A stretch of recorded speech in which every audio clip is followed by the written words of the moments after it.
So I'm here with Stephen Revell. We're talking about the 10 steps in the partner journey. Let's look at that rather controversial issue about salaried partners versus equity partners. It seems to be very compelling, but our current research shows it's misfiring. Well, I want you to tell us a bit more about the survey results.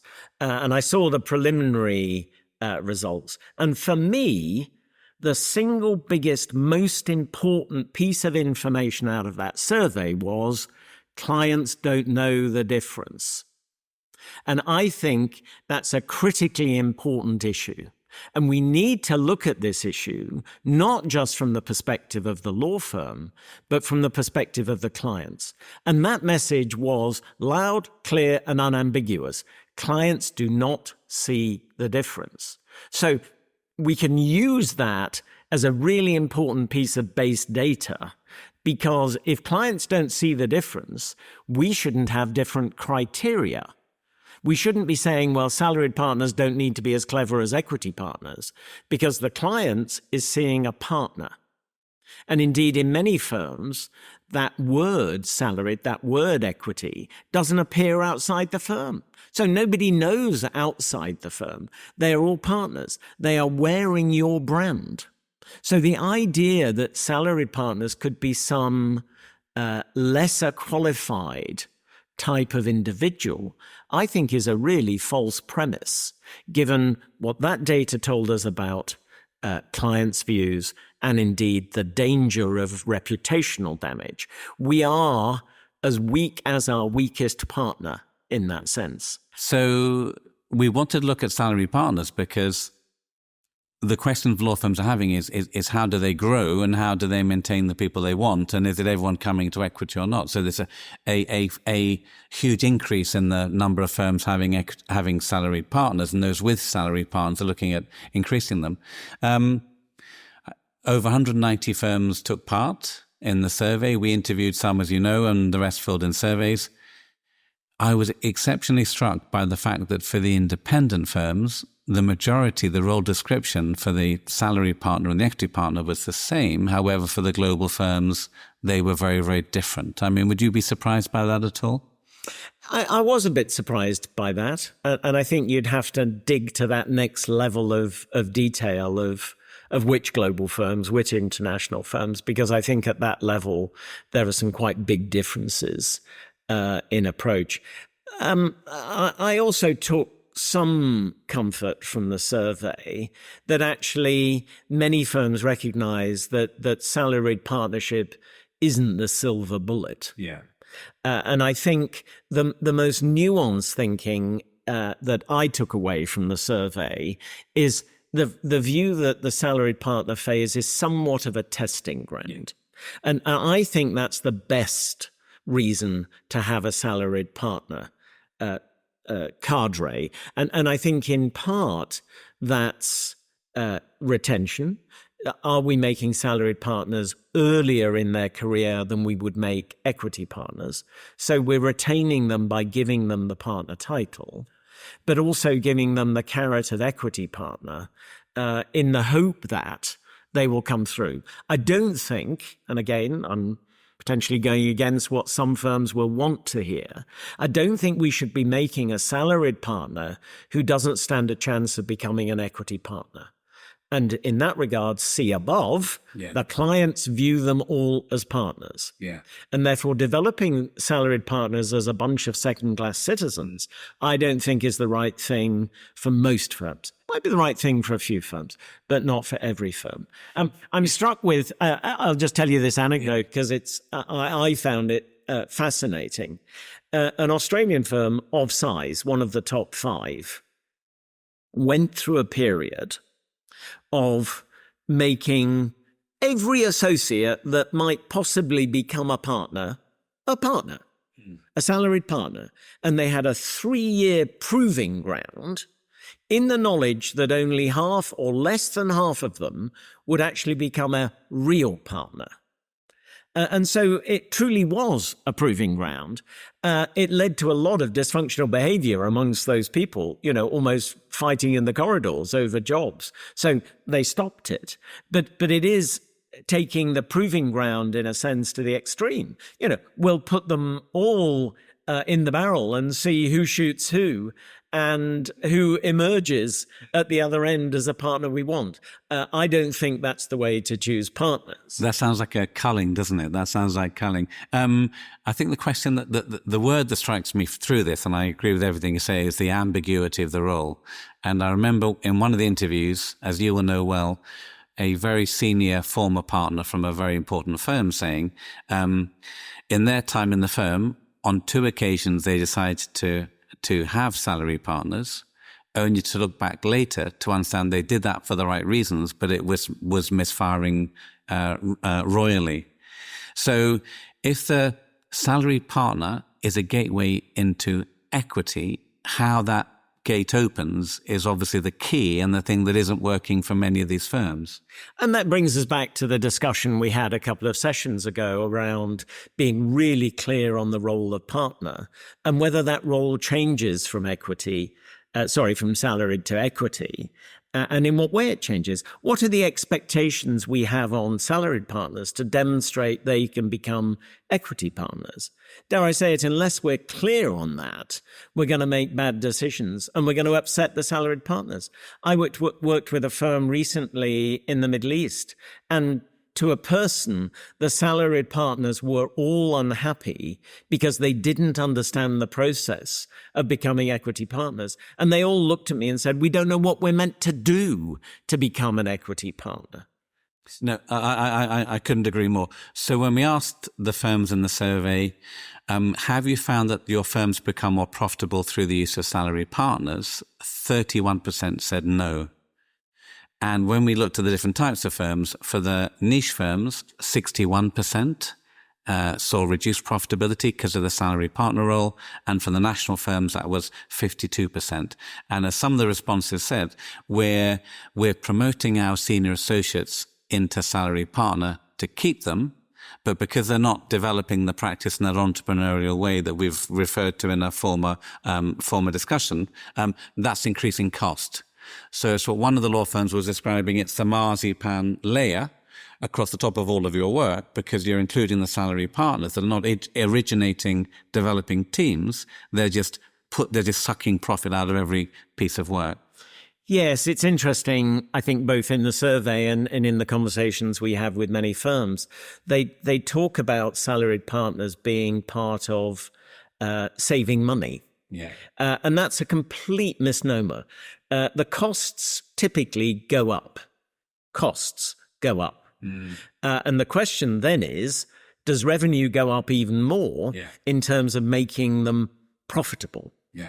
But often, and I think firms need to maybe be more honest about this, why they're using the salaried partner route isn't necessarily about proving ground or retention. It's about wanting to maintain the profitability for the benefit of the equity partners. And there's nothing wrong in that, as long as you understand but let's be honest and share about that. it. Yes. Yeah, because when we looked at the salary uplift, so the average uplift from a senior associate into salary partner was 34%. So the income would go up by 34%. And then the uplift from a salary partner into equity partner was 39%. So you've got to get the balance right. You've got to have an increase enough to motivate them to do it. But for sure, that's taking a hit on your profitability. And when we look at the current increase in salaries for the junior lawyers, we know that margin will work its way through the system. So there's going to be a huge inflation of costs, isn't there, going forward? There is. But again, I think firms need to, dare I say it, understand that better. They need to understand what the ramp-up period for a junior partner is, so that you can actually do the math on when the junior partner will cease to be dilutive. But more importantly, and it takes us back to the conversation we were having around the process of making partners. And we talked about the importance of partners being good lawyers. We talked about them being a good fit in a chemistry sense. But for me, the third most important point is, do they have a business case? Yeah. In making them a partner, are they going to be able to develop a business in conjunction with other partners? But are they going to grow the pie? Because if they're not, they will be dilutive. Yeah. And unless there's a good reason to dilute the profits of the firm, they should not become a partner. But we're not just putting off the difficult conversations with the young people that we rely on to try and get home and see our families, or maybe not work at the weekend. So we're putting off the difficult conversations. People are drifting into salary partner roles without clarity about what's achieved. And that is going to be ending badly. And is the up or out model just so much easier? You just say to people, I'm sorry, you're not going to make it into partnership, and there's no future for you here in the firm. I mean, that sounds brutal, but that must be by far the easiest approach. One partner once said to me, honesty is the enemy of retention. Yeah. You know, if we told all associates whether they stood a chance or not, or how good they were, they'd all leave. Yeah. Even the good ones would leave. And so finding this balance between developing associates, retaining associates, but avoiding making difficult decisions is probably one of the hardest things, you know, many law firms have to wrestle with. But this idea of kicking the can down the road through a salaried partnership model, I think is the worst reason for having salaried partners. But I mean, we'll talk about leadership in a future discussion, but if we go from the up or out with this simplicity and brutality, it's like a sink or swim approach, into this grow or go model, this sort of curated career model, we're going to have to give the partners a brain transplant to get them to focus on developing their people amongst anything else, which they're currently struggling to do because they're focusing on doing work for clients and delivering that profitably. Which is why we need to look at the partner contribution in a much more holistic way. It can't just be the numbers. It's got to be about the development of our clients and the development of our people. So if we're not putting our good young people into salaried partner as a way of keeping them because we're stuck otherwise, we need to have an alternative career path for them. So what will that be? Well, I think it's not just an alternative career path. It's an alternative way of looking at their career. Yeah. And I think that's what many firms are going through. I think many firms have gone through the let's throw money at the problem phase. And we've emerged from that because everybody's throwing money at the problem, and therefore money isn't working anymore. And so the focus is on, and I would argue it's gone back to, much more of an approach of what is the firm going to do for you in terms of your development. It might be because you're ambitious and want to be a partner. It might be that you want to develop as an individual, as a leader, as a manager. And we need to look at the contract in its very broadest sense between associates and law firms. And are law firms delivering on that career progression, even if that associate leaves? And therefore, we've got to make our associates want a career in the law. And I think we need to sell that much harder. But we also want them to feel they want to stay in our law firm, not just because they're the best paid, but because they are developing, they're enjoying being a lawyer in that firm. And a lot of that enjoyment comes from the human interaction of the people they're working with, their clients, and indeed the work that they're doing. You know, are they enjoying the work that they're doing? And AI is going to have a huge impact on that level of enjoyment, because hopefully we can take some of the, tedious work that lawyers did of old and move that to a more electronic way of dealing with those types of work and actually make the job a better job than it was, dare I say it, in my day. So American firms, I mean, our own data, when we ask associates, especially those thinking about partnerships, it shows that money is only a hygiene issue, and I say that with a smile. Why are we seeing a salaries war when we know that that's not the main motivator for the young people? I think because it's seen as a quick fix. And I think we're actually in a period where many law firms are extremely busy. I think people are beginning to talk about 2024 as their most profitable year because of the amount of work that's around. Yeah. And firms' natural reaction to having a lot of work is we're short of people. Yeah. We need people. We must get the people. And the only way in a very short-term, quick fix scenario to get people is, well, we'll pay more. Yeah. And then if we need to pay more to get people, we probably offer a salary partner role to keep people.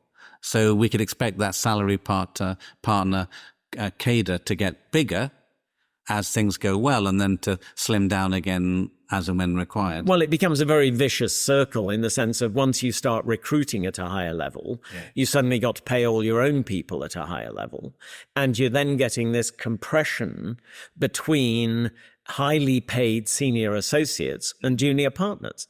I was talking to a senior associate in a leading firm just yesterday, and they were saying their expectation of salary increase on becoming a junior partner was really not much at all. Yeah. They talked about it being about the same. Yes, yeah. So we have no gap now.